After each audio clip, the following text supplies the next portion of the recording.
Hello and welcome to another episode of the Project Purple podcast.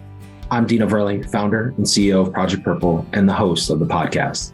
We have another interview for you coming up with a very special guest after a few quick updates. We are on pace for another record year. 2022 was our best year yet.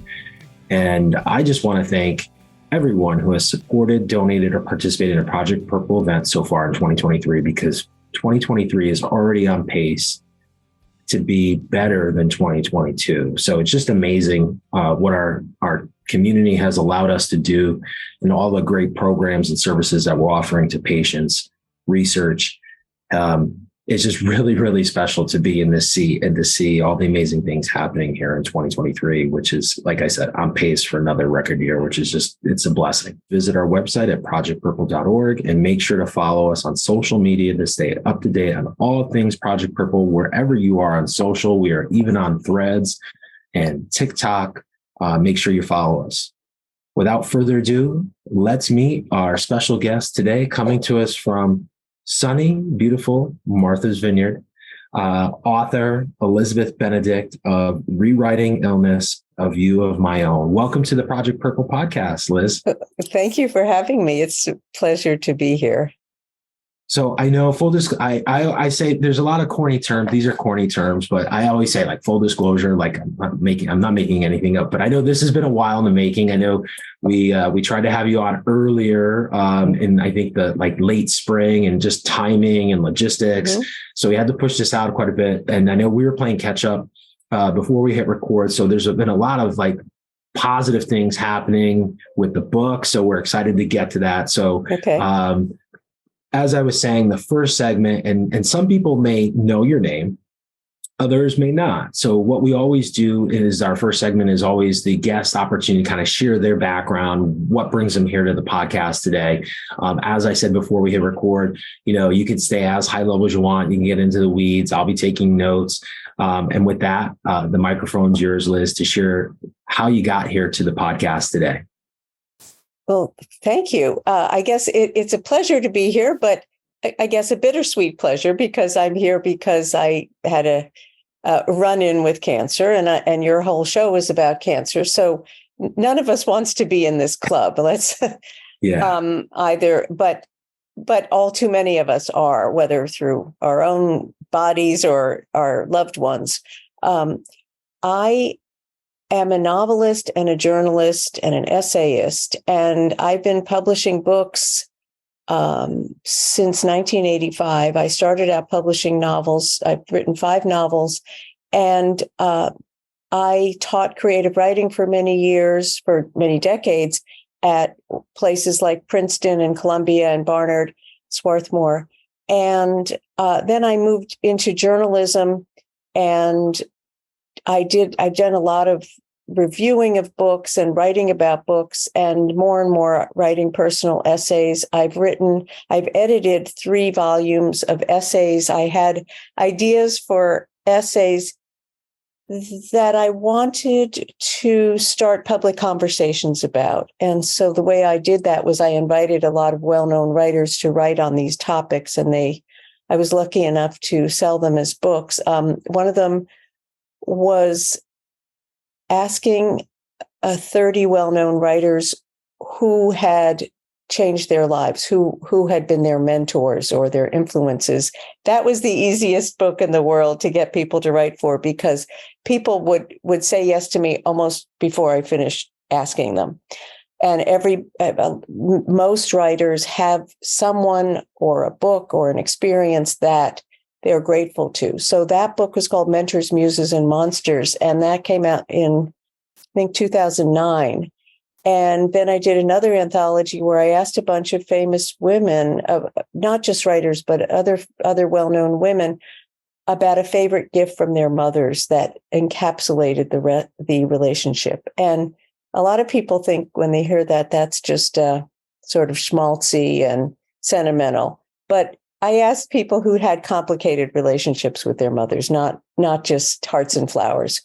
And so the essays were very hard-hitting and deep and interesting. And that book was called What My Mother Gave Me. That was a New York Times bestseller.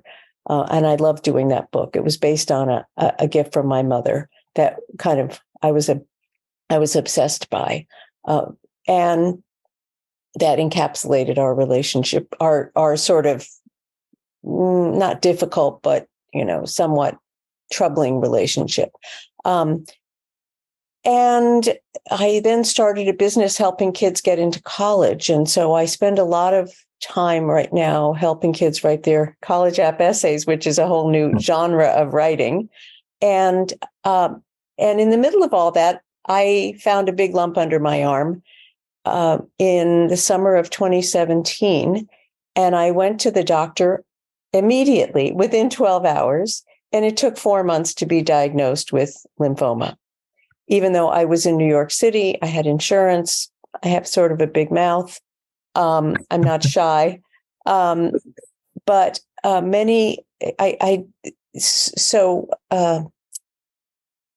I had a long time to think about what it meant to be sick, to think about being sick, to read about being sick, to be jerked around by doctors, to be jerked around by the medical system, and also to be intimidated, as I was, by the possibility of really being very sick.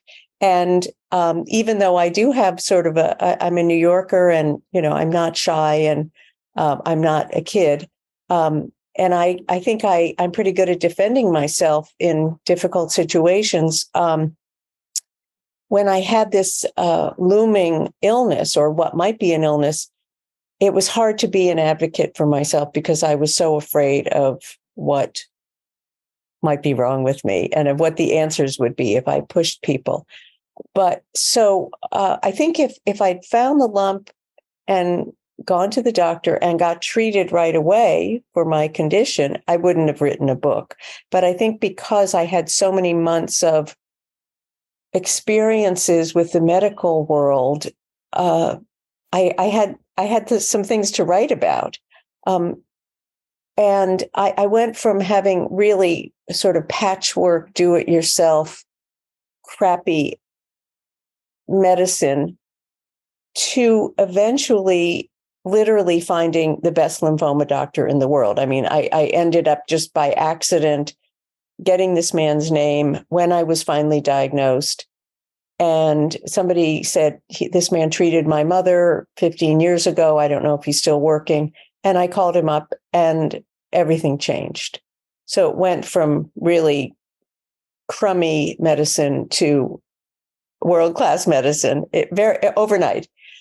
And so I had, and I mean, this man was literally a world expert in lymphoma. He had developed the lymphoma protocols. He knew everything there was to know. And I had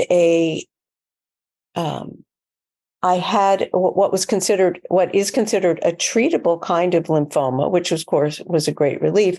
But when you have cancer, they do now genetic testing to figure out what the precise treatment is. And when they did the genetic testing, they found that I had a mutated gene that the doctor said would mean it was less likely for me to respond to the chemotherapy.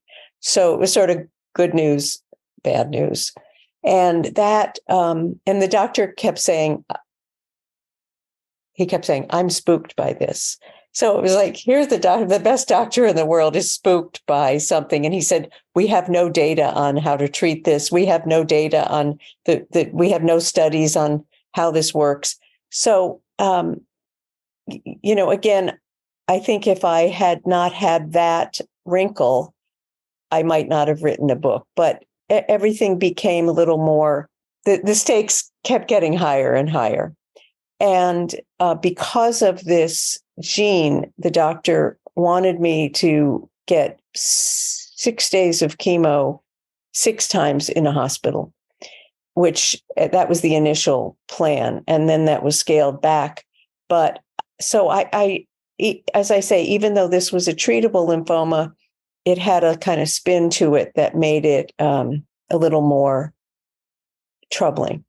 And but I am also happy to say that it's been 5 years and I haven't had a recurrence. So something was going right. I also was told, I went to the doctor right away. And even though it took 4 months to be diagnosed because of a lot of different problems, the fact that I didn't wait 2 years was also good for my health. It was diagnosed at an early stage. And that too, it helps your prognosis, I believe, in many cases. I can't say in all cases, but certainly in my case, I had a limited amount of disease in my body. It had not spread. So the next just footnote, as a writer, I often write about my life. And suddenly there was this big story to tell. And I was very reluctant to tell it because it's very personal. It was about my body. It was about other medical issues I had that kept getting sort of confused with this issue, and about my family, my husband, my stepdaughter, and my friends. And so I wasn't used to writing things that would involve so much sort of exposure. And so it took quite a while for me to decide to do this, and quite a while to write the book. Even though it's a pretty short book, it's 200 pages. I wrote many, many versions of it before the one you're reading, and the one that I hope your viewers will read. So I just wrote something down, but I'll get to that. Okay. Fascinating. Some things that you said here. So he lived in New York, which, New York is always known as the Mecca, right? Financial services, fashion, right. Sports. You can go down the list, food, right? Like, right. Medicine. I mean, people come from all over the world to go to New York doctors. Yeah. Like the medicine, for those that have never been to New York or have the experience of this, you've got West Side, East Side, you got some downtown or midtown, I guess, some uptown. And there's like this competition, and it's like there's these quadrants where, certain institutions don't step over certain quadrants, or patients don't go by, they don't go past 6 to get healthcare because they stay between 1 and 6, and vice versa, West Side, East Side. I've heard these stories, right? And so the competition in medicine in the city is insane. It is absolutely insane. Medicine is a big business, and in New York City, it's probably the biggest. So here you are in the Mecca. You've got access. Not going to tell the audience where you live, but you probably have close access to a variety of really high quality on paper medical institutions. But here you are on the hamster wheel, to use an analogy here, of just like not getting really good quality care. Or not, I wouldn't say quality care, but just not getting the answers that in this day and age in 2017, where, we've got smartphones, we've got all these things, we've got all these great advances, but it took you kind of talking to a friend to find this world-class doctor versus walking into like one of these great institutions and getting all the answers you need. Right. Or just getting my own doctor to do a biopsy. I mean, that's all that was necessary. That didn't happen for a long time. And there were a lot of doctors, the competition you're talking about, that may exist. That was not part of my life in this situation. I had a big lump under my arm, and everybody wanted it to be a swollen lymph node. And so they kept saying, it's a swollen lymph node, it's going to go down. And it's like, well, but then various doctors would touch it and they'd go, oh, that's huge. And that's not the right answer, and it was sonogrammed right away. It was mismeasured when it was sonogrammed. The first measurement was a mismeasurement, which I found out 6 weeks later. So everybody was saying, oh, it's this tiny little thing. And it was never a tiny little thing. But when doctors actually felt it, they said, oh, this is huge. But they didn't say, it took like the 5th doctor to say, we need to biopsy this right away. But and the radiologist said it should be biopsied. And then my nurse practitioner said, oh, well, let's do another round of sonograms. And it was like, and so there was all of this, and I had great health insurance, and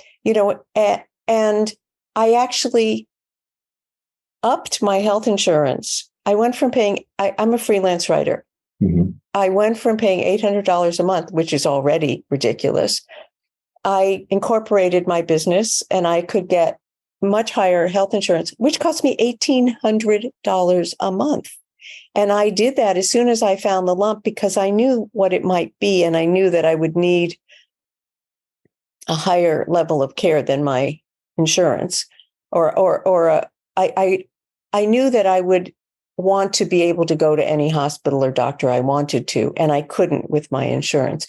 But I had the resources to do that, but not indefinitely.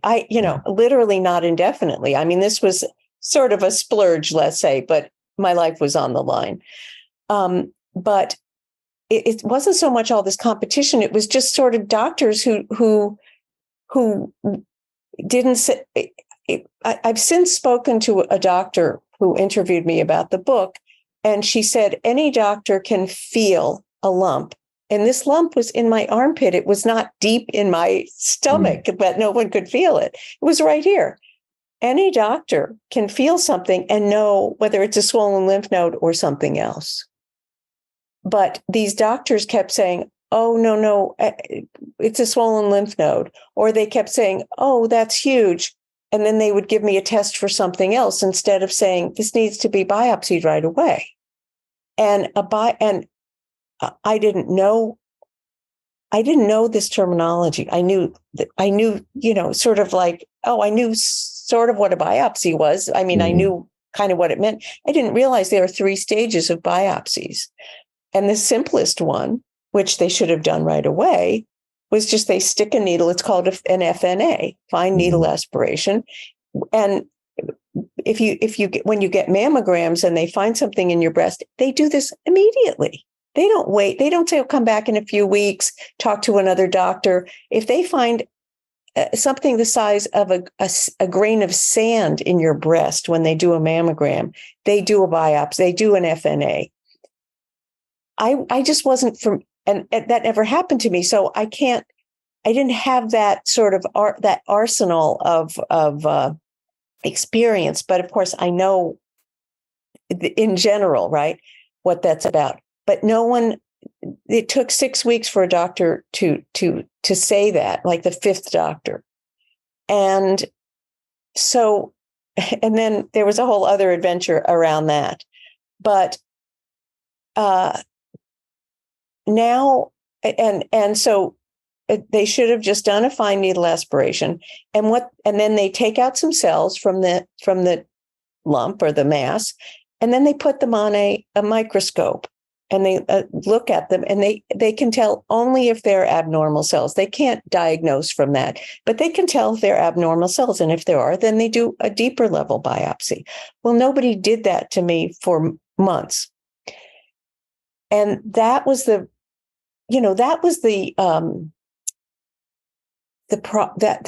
sort of the linchpin of the problem that people didn't say, let's stop screwing around here. Let's just do this.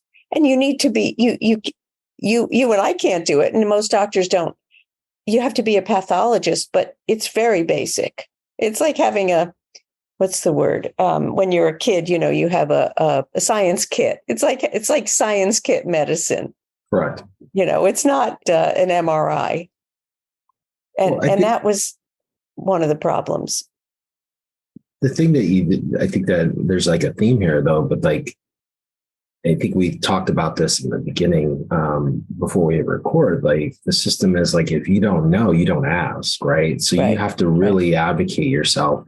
Do you feel as being like your background, you explain like, novelist, journalist, I mean, you're diving in deep, you're asking questions, you're used to doing that, teaching the writing process and thinking, it's been a while since I've taken a writing class, but, I remember back to my days in college, to really think and in that process.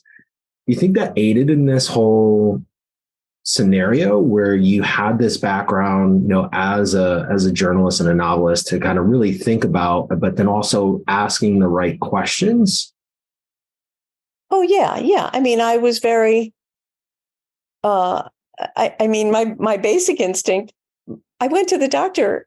I mean, I found the lump at 11 o'clock at night and I went to the doctor at noon the next day. I would have shown up at the doctor's door the next day if they hadn't given me an appointment. So I was not shy about saying this is something serious. And so it wasn't that I was shy. It was just, and as I didn't mention that I'm also a hypochondriac. So I'm very hyper vigilant about my health. And so I sort of thought, okay, so I'm going to the doctor and then like next week, I'll find out what this is. I didn't. And then and I went to the radiologist where I get my mammograms, and which is like the best radiologist in New York because they tell you right there, like you get the mammogram and they don't let you leave until they read the mammogram and tell you what's going on. So it's like there aren't a lot of places that do that. So that's where I went. And they said, okay, well, we see 2 swollen lymph nodes because one under the other, and come back in 2 or 3 weeks. And if it's unresolved, we'll do a biopsy or a PET scan. So, I mean, that was the first response. So I was like, okay.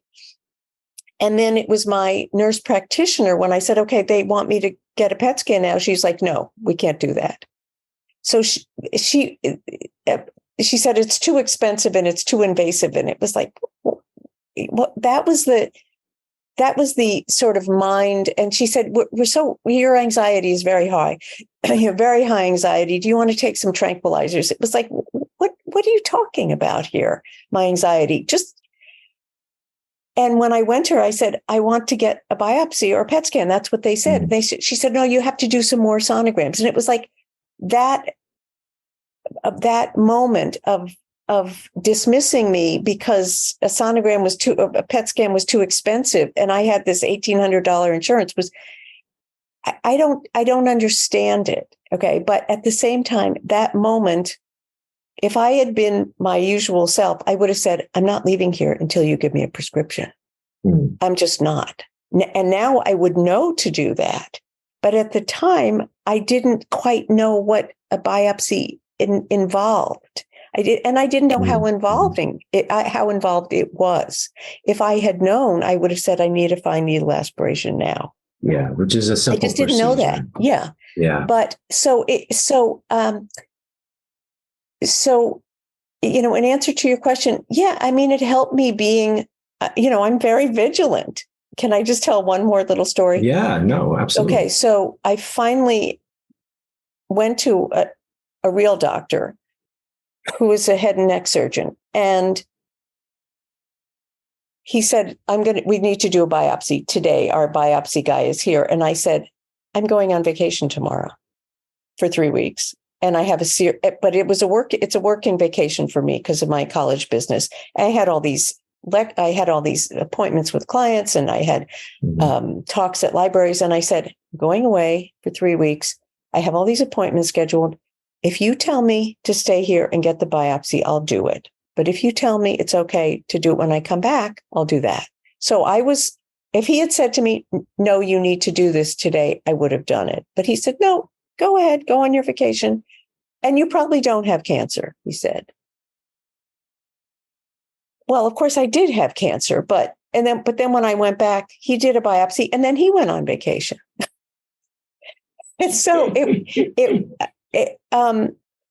but 2 years later, I went back to that doctor and I said, when you thought I didn't have cancer 2 years ago, did you really think I didn't have cancer? And he said, well, I thought there was a chance you had cancer. And I said, well, why did you say that? Why did you tell me I don't think you have cancer? And he said, because I knew that when you came back from your vacation, you were going to come and see me. I knew I could see that about you because I'm so vigilant. And he said, I have a patient right now who refuses to get the tests that he needs. And I said to him, if you don't get these tests, you're going to die. And that got his attention. He said, but I knew that wasn't you. You were going to come back and get the tests. So in answer to your question, my vigilance, I think, whether that was being a hypochondriac or a journalist, did help. But I was still pushing a big boulder up a big hill the whole way. Which is crazy in this day and age, because not everyone knows that, right? And this is the importance of sharing a story. Question that popped up, and then I want to get into the book here. You mentioned, you were, in writing this book through your experience, something that you normally, because it's personal, you're opening up, it's not a great time, I'm sure. Have you ever thought that, the cancer allowed you, I wrote here, allowing yourself to be vulnerable, to open up and to do that, which you said, like, you probably wouldn't have, like, that there's very personal things in the book that you probably wouldn't have talked about. Well, I mean, yes and no. I had written about myself a lot before. I just hadn't written about my body.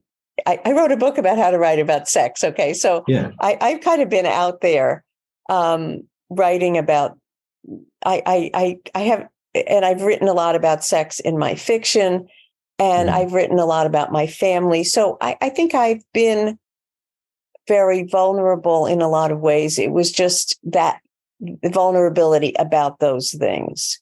But, so I was sort of used to being vulnerable in writing.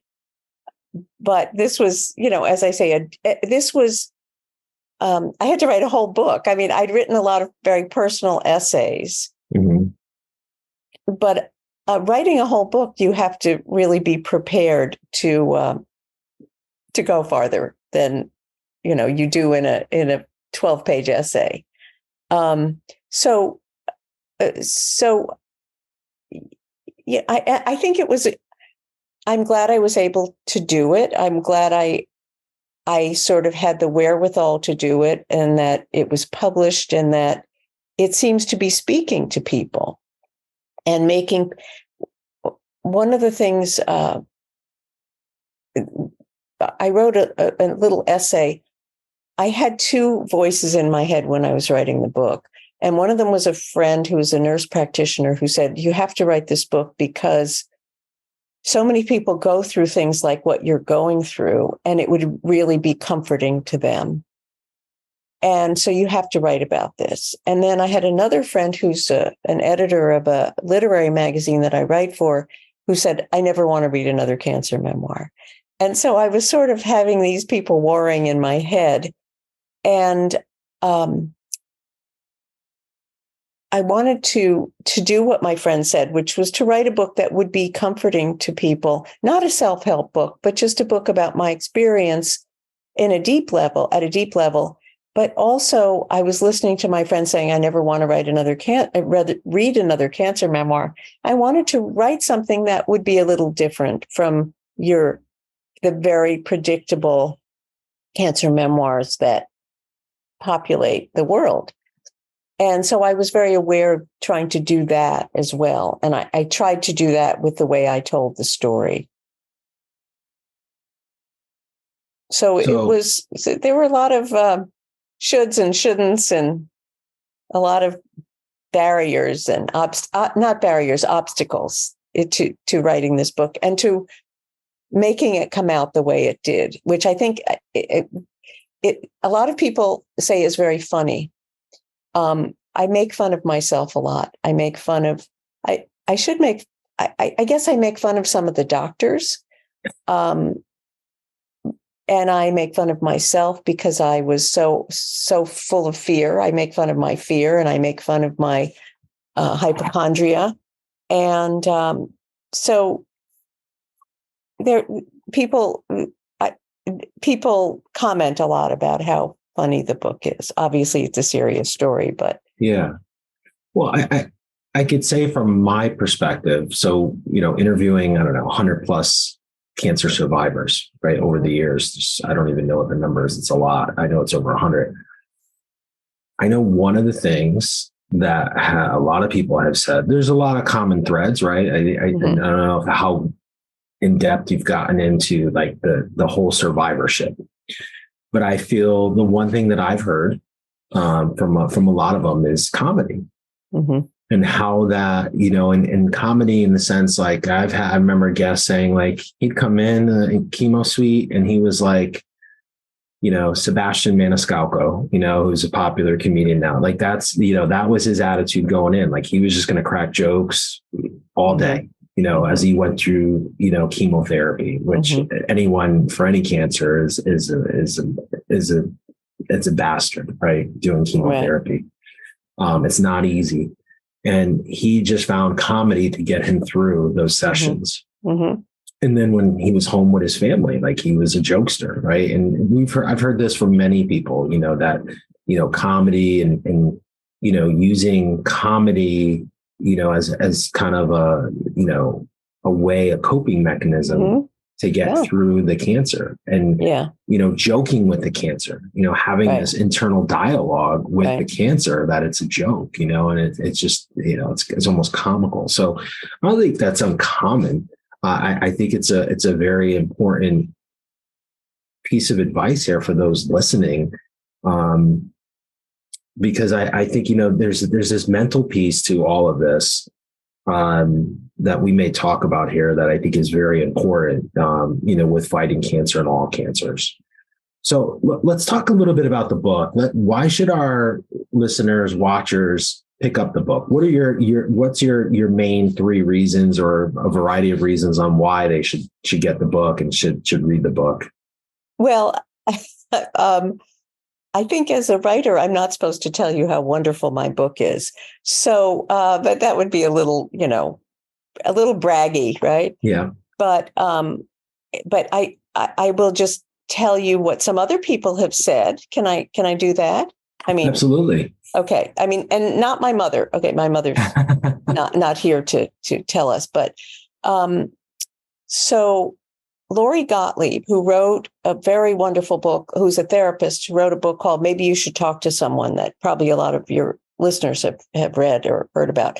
She writes, when I finished the book, I felt like I had made a new friend, and all I wanted was to keep our conversation going.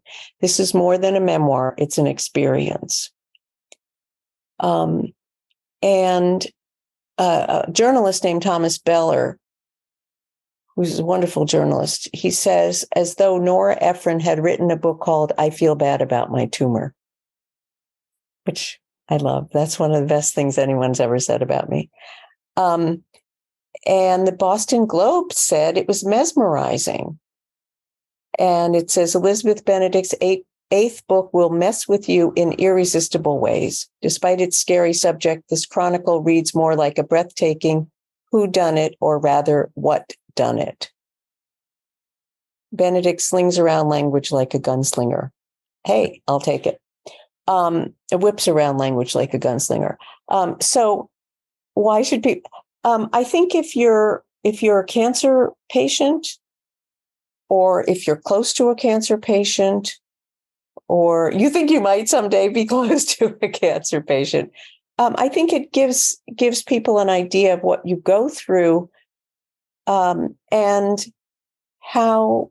And I like to imagine, or I like to believe that it can be comforting to hear that all the craziness that you have to deal with, both from, doctors who don't take you seriously, which is a huge problem, to the agony and the agonies of chemo, and the kind of mind-bending experience of being a cancer patient, which, I like to think that I've captured some of those things in a way that's not, as the kids would say, depressing. It's sort of, and that's people's responses that I hear. It's not a depressing book to read, even though the subject might make you think that it is. And I guess it's not a self-help book, but I like to think that it might help people going through this. And I tried to make it, I know this sounds a little bit kind of cheesy, but I'm a writer, and you have to entertain people. I mean, or else they're not going to read your stuff. You can't just write. It's not your diary. Nobody wants to read your diary unless you're, some amazing person with an incredible life. But as a writer, you have to entertain people enough so that they want to go from sentence to sentence. Correct. And so I was very aware of writing something that would be, if you will, fun to read. I mean, it has to be fun to read, but of course also interesting. I'm not writing I am writing something of a medical mystery because people didn't know. I didn't know for a long time what was wrong with me. And once I was diagnosed, I didn't know what the outcome would be. I mean, cancer, people have said to me, why is cancer so different from like having heart disease? And one of the many reasons it's different is because when you have heart disease, it's in one place in your body. Mm-hmm. When you have cancer, it could be, any place in your body. But also the treatment for cancer, you don't just get treated, you don't just have surgery and then you recover. It's like a very long ongoing process with lots of unknowns and lots of unpredictable outcomes. And so, it's sort of like it's like raising a child, it just sort of goes on and on and on. And you're never quite sure when the child is old enough to, go away and leave you alone. And then they come back. Yeah, they come back, right? And they want to move into the basement, right? Yeah. Yeah, that's a great analogy. And, well, I don't, it sounds very anti-child. I don't mean anti-child. But if we think about cancer though, like, yeah, you're right. Like heart disease, it's like one and done. Like you can change your diet. It's in the heart. Like you can take, statins or whatever, to cope with that problem. Cancer, and something you just said, just so powerful. Like it's here, but it could be everywhere. We also don't know, like some cancers are very treatable, other cancers not so great. There's so many more unknowns, right? Mm-hmm. But though then cancer and heart disease does as well, but with lifestyle, with changes, you can, keep that thing at bay. There's no guarantee with cancer that with changing your lifestyle, right? I mean, there are some statistics. So let me preface that by saying, like, if you're a heavy smoker, a heavy drinker, and you get cancer, and now you change your lifestyle, yes, statistically, then the odds go down of having reoccurrences by doing certain lifestyle changes, just like with heart disease, right? By exercising regularly, taking a statin, or getting off statins, or getting to a healthier place, the odds are. But cancer, to use that analogy of children, like I think mentally for all cancer survivors, it's always in the back of their mind that kid may come home one day, or with problems, right? Correct. Or as we know from a positive, like having a child in your life, for those that know this, if you're a parent, there's many positives, right? And so maybe there are some things in life by going through these challenging times, just like childbirth I think being a parent, I have two, maybe you would speak to this as well, is one of the most gratifying, but most challenging jobs. It's not a job, but challenging things you'll ever do in your life. Sure, of course. With children, similar to cancer, right?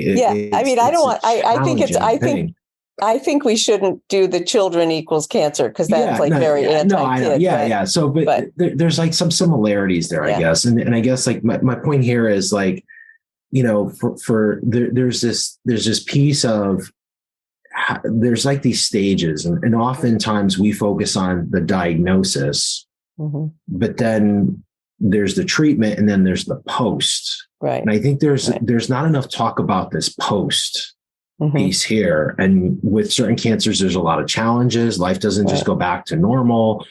There's, physical things that happen, There's lifestyle changes that have to happen. So I guess in sense of a timeline, I think as society, we are so focused on diagnosis, treatment, and then that's it. And Right. I feel like there's this whole other end, and it's a big, heavy lift here Right. for a lot of people. And so I think that's maybe a better analogy to use just in this sense of that. So I love a quote, and there was a quote here on the page, and this was from a faculty member at Harvard, which I think is just so powerful, which says this should be required for medical students, residents, and physicians as an ideal teaching tool. And I'm going to butcher this last name, but it's Kathy Nick-Najad. Nick-Najad, who's MD faculty at Harvard Medical School, which is just so important. I think this kind of brings us back to the very beginning, right? Like, what if that first, we talk about that FNA, that fine needle aspiration. What if that first doctor had read the copy of your book? Would that be different? Would that process be different? And so we're almost coming here to the end of our episode here. Liz, my next question for you is how has writing this book changed your life?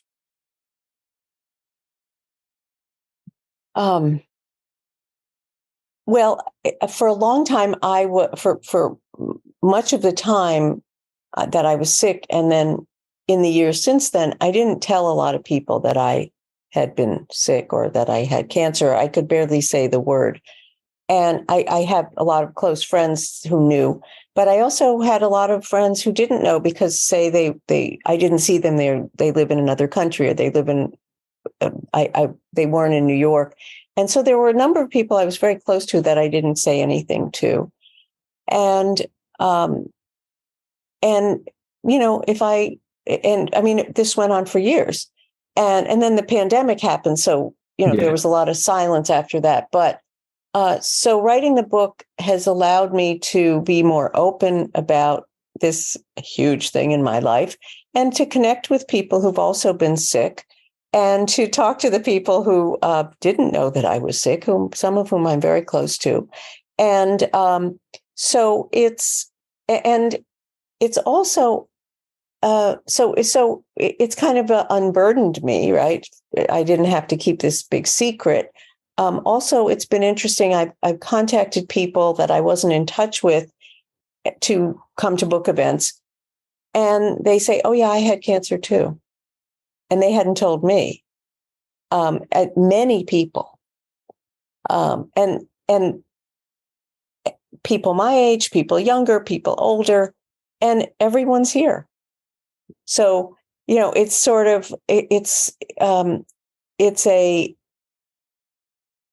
allowed people to talk more openly with me, and for me to talk more openly, and also to hear about other people's cancer adventures, and also to see and to learn how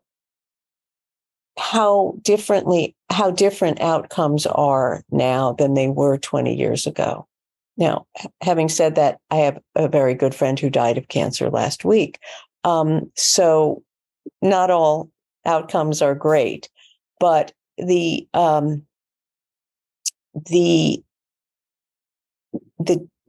so many new treatments, and so many really, what's the word, breakthrough treatments in the last 10, 20 years. It's really inspiring. And my wonderful doctor, whom I was afraid to ask a lot of questions of, I wrote to him when I was writing the book, and I said, "Well, if I had the courage to ask you questions about all of this, what would you have said?" And it turns out that, and I said, "Well, what if my cancer came back?" And he said, "Well, there are new treatments from 2017 that we would use now." From 2017. And so seeing the kinds of breakthrough treatments there are has been really, I don't know, uplifting, right? It's so awesome. And I feel podcast, not to give us like a self-loathing thing here, but like put us on a pedestal, but like advocacy groups, people like yourself coming out and writing about their experiences, all this awareness, this is like the groundswell. I said, we just need more. We need more and more and more of this. And so I appreciate you coming out, and you didn't have to write a book about what you went through. You could have probably gone along your typical day job and keep writing about what you were writing versus writing about your own experience. So it's awesome that people do this and help amplify awareness for all cancers. I do believe that one day we will get really, really good at managing all cancers. I hope it's sooner than later for a lot of people that are going through the fight today and tomorrow and the next day. But this is what we've got to do. We've got to keep amplifying. We've got to keep sharing stories, keep raising awareness. But eventually that will happen. My last question here, this is always kind of our last question. I switched it up a little bit here for the purpose of this conversation. There's no right or wrong to this. And then we're going to share where our audience can learn more about your book and connect with you. I know you're going on a book tour, you're doing some book stuff in person too. But my last question here, and as I said, there's no right or wrong to this, but given your experience, how do you define the term cancer?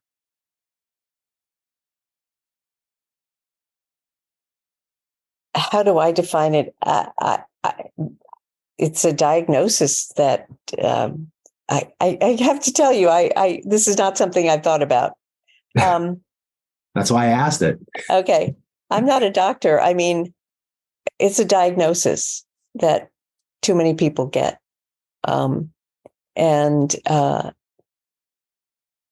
For a long time, it was a word we couldn't even say, right? That we would say the C word. Or I knew somebody who pronounced it backwards, Reknak, because they couldn't say it. And you couldn't say it. And I couldn't say it for the longest time because it was so scary. Right? It was like, saying murder, So it's this really scary word because for so long it's been associated with death, because cancer equals death. The way AIDS equals death used to be a slogan in the early decades of AIDS. Now it's not so much. But so cancer does not equal death anymore in many cases. But obviously it's a disease. It's cells growing where they shouldn't be growing, cells multiplying in ways they shouldn't be. And, I guess it what's the word? It triggers all kinds of associations.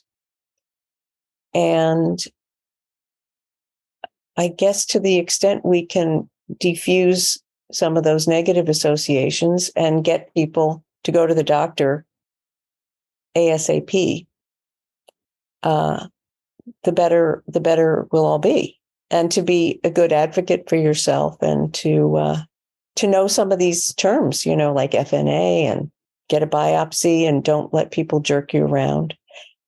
Anyway, I'm not sure I did too well on that one, but you nailed it. There's no right or wrong. It's your definition. And I think it's powerful, what you said, because it is this scary term. But knowledge is power, having awareness. Again, I go back to, hey, you wrote a book, you found inspiration through your own personal experience. And that's so powerful.